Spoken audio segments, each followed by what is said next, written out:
live in a world where evil, pain, and suffering are all too common. But that has led many atheists to argue that the existence of evil, pain, and suffering must mean that there is no God.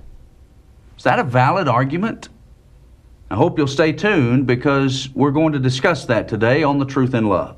There's a message true and glad for the sinful and the sad. Ring it out, ring it out, ring it out, ring it out. It will give them courage new, it will help them to be true. Ring it out, ring it out, ring it out, ring it out. Ring out, merrily ring the word, speeding away, Lord, message divine, and see. Send it today. Still far from Jesus, many live in sin. Lost and those in doubt, darkness and doubt. Thank you for joining us today on the Truth in Love program.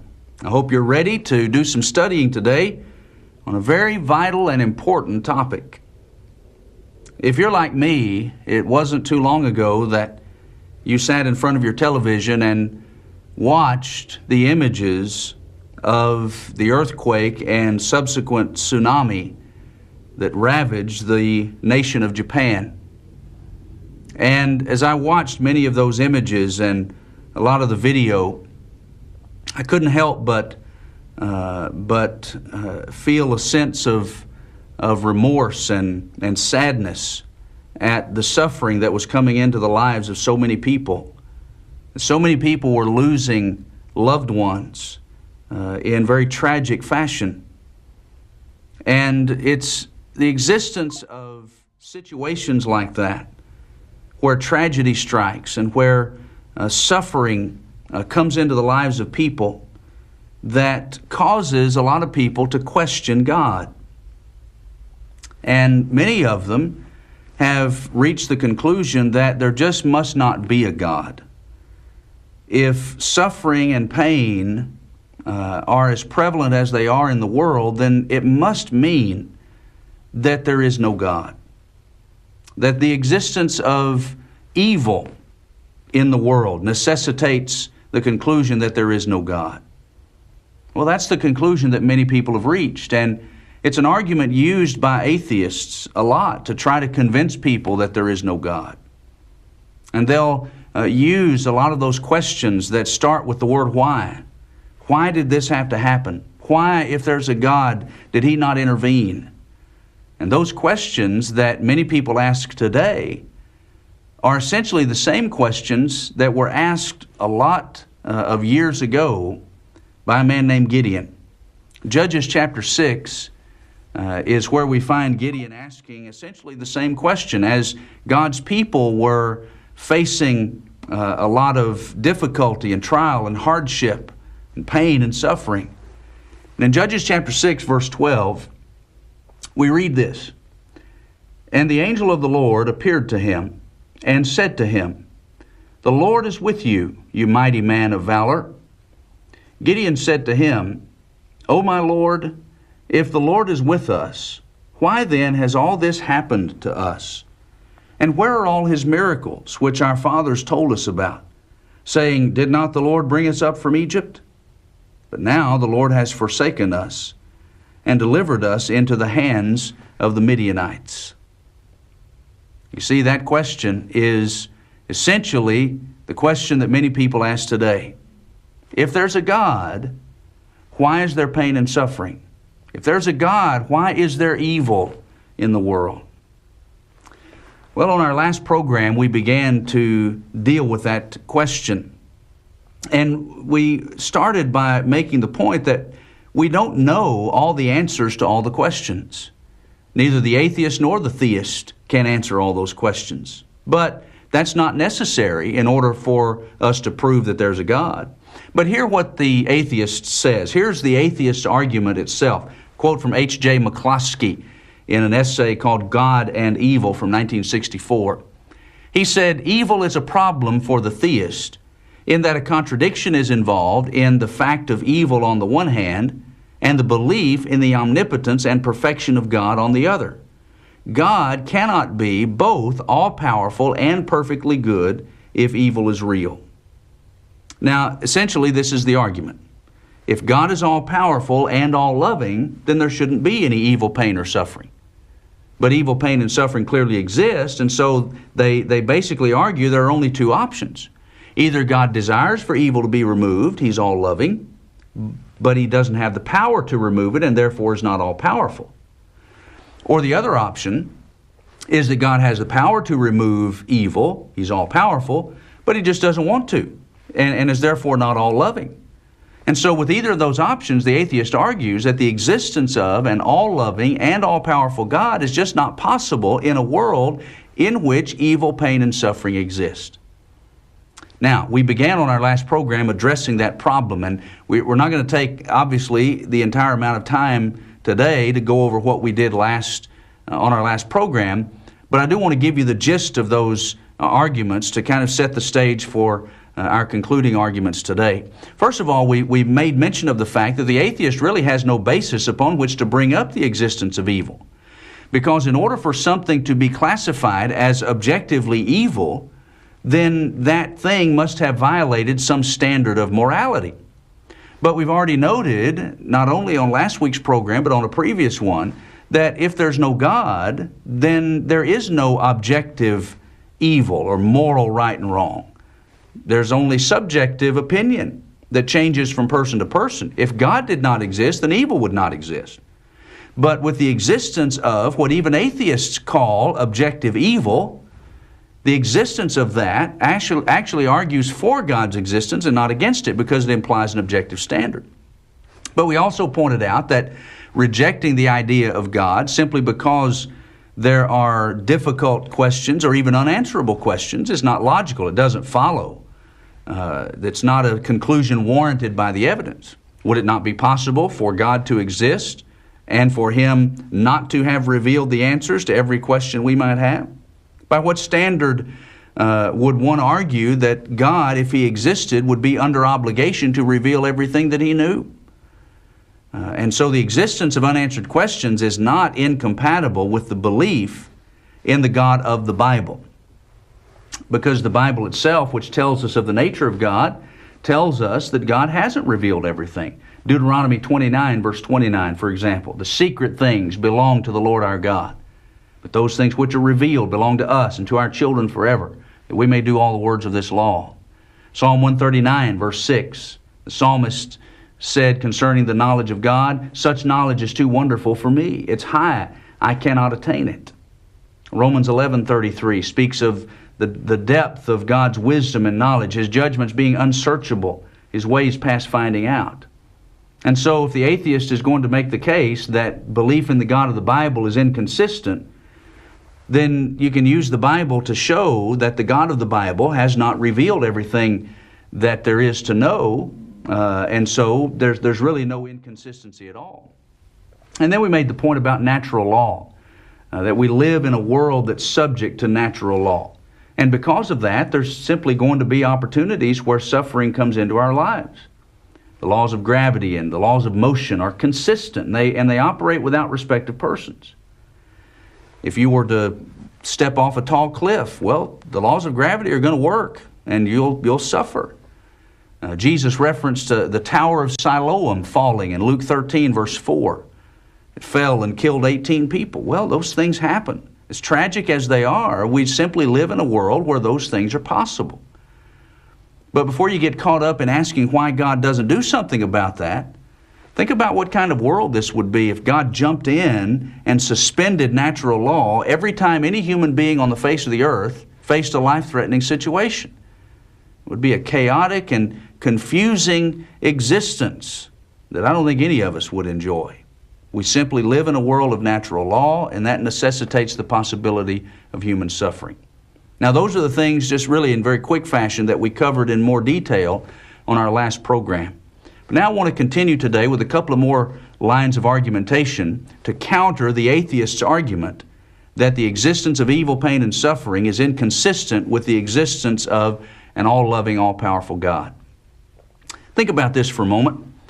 Love, by definition, allows freedom of choice. I don't know of anyone that would argue with that. I don't even believe the atheist would argue with that.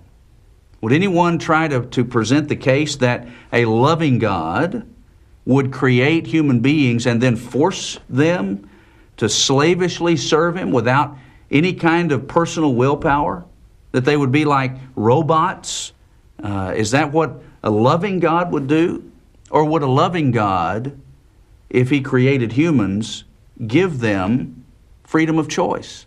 To choose to love Him in return if they so desire. To choose to be able to live their lives by making their own choices. Well, love allows freedom of choice. And the Bible presents the case that God Himself is love. 1 John 4, verse 8. In other words, love is characteristic of God's nature. Love flows from His very essence. And so, if love allows freedom of choice, and God is love, therefore God allows freedom of choice. But that necessitates then another implication. Where there's freedom of choice, then there's the possibility that human beings will make bad choices, that they'll make wrong choices. See, if there's really no possibility for a person to make a bad choice, then they're really not free, are they? But if we are free moral agents with the ability to make our own choices, then it's possible that we may make bad ones. But bad choices can entail pain and suffering. You know, if both good choices and bad choices brought the same result, what motivation would there be to choose the good and reject the bad? You see, bad consequences, painful consequences, if you will, are one of the major things that distinguish bad choices from good. Now, those consequences, those painful consequences may not be felt in this life, but they will in the next. But still, the fact remains that bad choices involve bad consequences. That's what makes them bad choices. So where there's freedom of choice, there's going to be the inevitable possibility that finite beings would suffer the painful consequences of their own bad choices.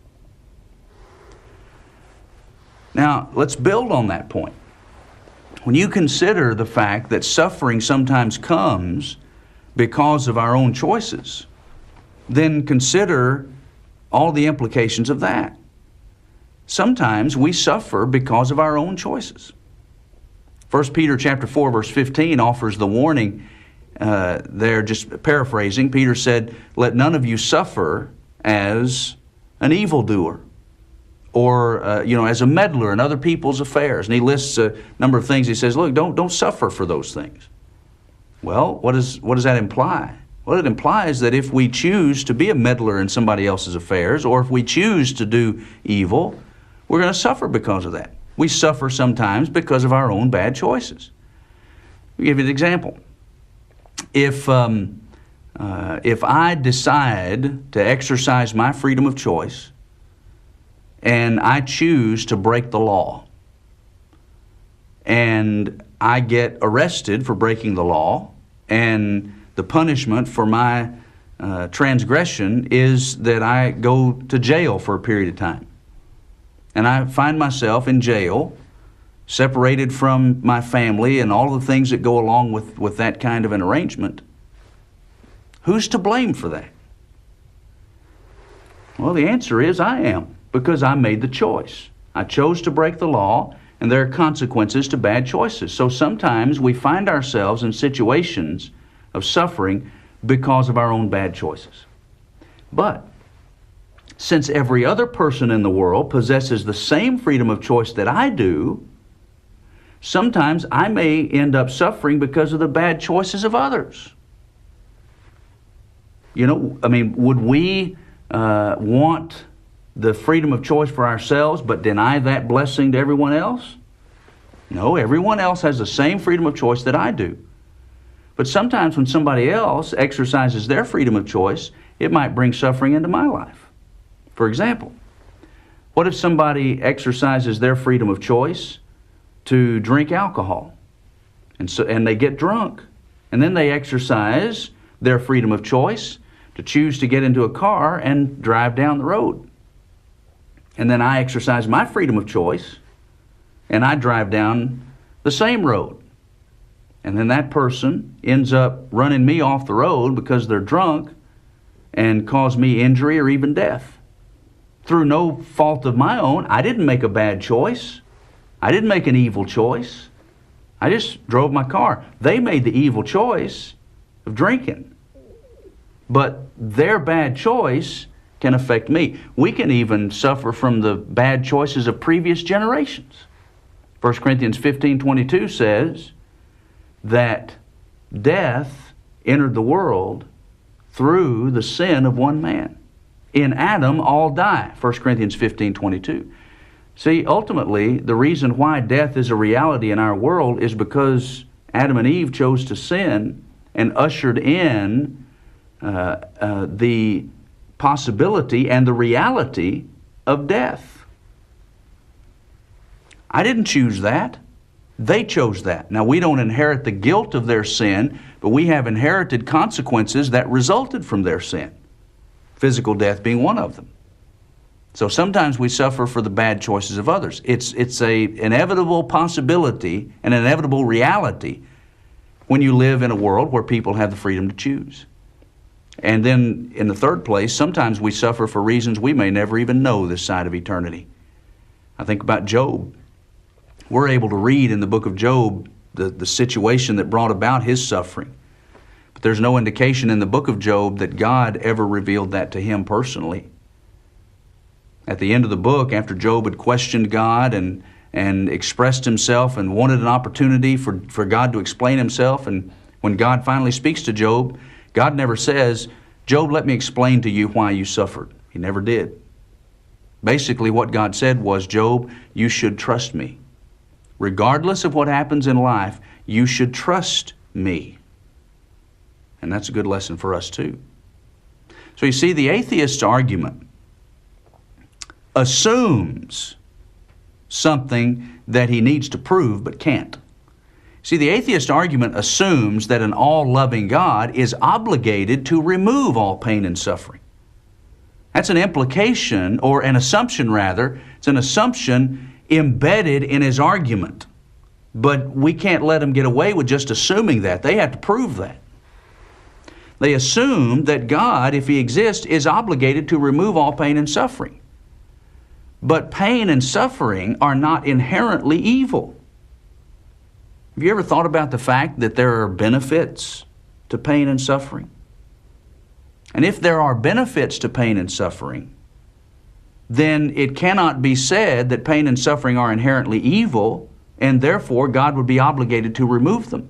If pain and suffering can cause us benefit, can bring something good into our lives, then under what obligation, under what standard would God be obligated to remove it? Would it really benefit us if we could not experience pain of any kind? Would that really be a benefit to us? What if your clothing caught fire and you couldn't feel it? Would that be beneficial? Or would it be better if you could feel that pain and therefore be prompted to put the fire out before it does lethal damage? Doesn't pain often send us to the doctor for treatment of ailments that we wouldn't otherwise have known that we had? How many of you have had an occasion in the past where you started feeling pain in your chest, and that pain in your chest prompted you to go to the emergency room? And in that emergency room, it was discovered that you had a heart problem, and they helped with that. Maybe you had an angioplasty procedure or stent or something like that opened up a blockage that now is enabling you to live a life of good health. I suspect you would argue that though at the moment, that pain in your chest was very uncomfortable and not something that you enjoyed, it ultimately brought about something good because it prompted you to go seek help, and you sought the help, and now you're better for it. You see, there are benefits to pain and suffering. Suffering often helps us to develop character traits that we would really like to have, like bravery and patience. You know, those kinds of characteristics are things that most people want, but a lot of times you can only forge those kinds of characteristics through the crucible of pain and suffering. But that's a benefit that results from the pain and suffering. But suffering also reminds us of the ugliness of sin. And that's a benefit to suffering. You know, before sin entered into the world, there was paradise in the Garden of Eden. An unbroken, unfettered fellowship with God. But when sin entered the world, so did death, separation from God.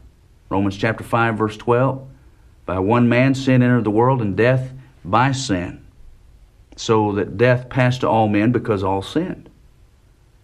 1 Corinthians chapter 15, verses 21 and 22, same point. We mentioned that passage earlier. That through Adam, death became a reality, physical death. So when we think about the fact that death exists, and you think about the emotional anguish and the pain that comes into life whenever we have to face the deaths of loved ones, it ought to remind us of sin and the ugliness of it and help us to think about keeping sin out of our own lives. But pain and suffering, building on that point, pain and suffering also help to remind us that this world is not our home. The sufferings of this present world are not worthy to be compared with the glory that shall be revealed in us. To quote Romans chapter 8, verse 18, you see, we're just sojourners that are passing through a foreign land according to Scripture. Just like in Hebrews 13:16, where Abraham and Isaac and Sarah confessed that they were just strangers and pilgrims in this world. They looked for a better country. 1 Peter 2:11 says, as strangers and pilgrims, abstain from fleshly lusts that war against the soul. Philippians 3:20 tells us that our citizenship is in heaven. You see, we're just passing through this life, and when we face difficulties and suffering, it helps remind us that this world is not our home. There is a place where the wicked cease from troubling and the weary are at rest, Job 3:17, but that place is not on earth. That place is not here. That place is in heaven. And the existence of pain and suffering helps to remind us of that in the hopes that it will cause us to be more concerned about the eternal realm and prepare for it. You see, the earth is what Dr. Thomas B. Warren called a veil of soul making. And he meant by that the world, the earth, is the environment created by God as the arena in which we will all make our choices of whether or not to love and obey Him. And it's the perfect environment for that purpose. There's enough evidence out there for the rational person to reach the conclusion that God exists. That's what Romans 1:20 says. That God can be perceived, the existence of God can be perceived by thinking about and noticing the things that have been made. All right, so there's enough evidence for the rational person to reach the conclusion that there is a God, but that evidence is not so overwhelming that one's free will is negated in the process. And so there is value to suffering. So as we wrap this up today, while we may not be able to answer every question that puzzles us about human suffering, there's enough that has been revealed that can accomplish two things. Number one, we can negate the charge that the existence of suffering is incompatible with the existence of an all-loving, all-powerful God. And with what we know, we should be able to accept the things that we cannot explain based upon our faith in a God who always does what's right. Genesis chapter 18, verse 25. I want you to consider these things today. Thank you for watching our program. And if you'll stay right where you are, we'll have a song. And then following the song, I'll be back with a free offer. Thank you for joining us.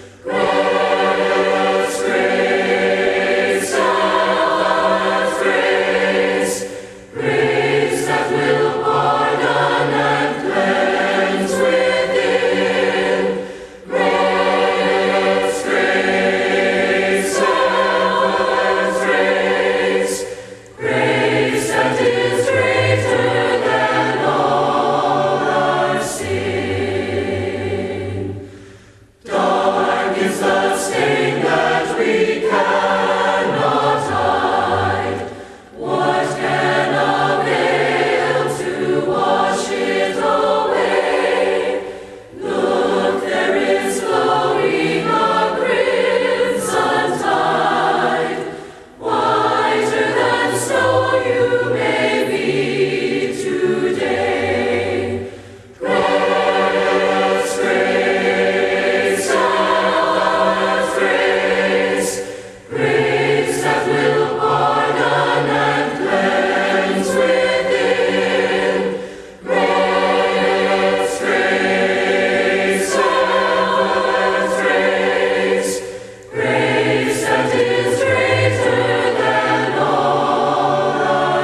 Speech on. Next track. Button. Lock rotation. Selected. Screen recording.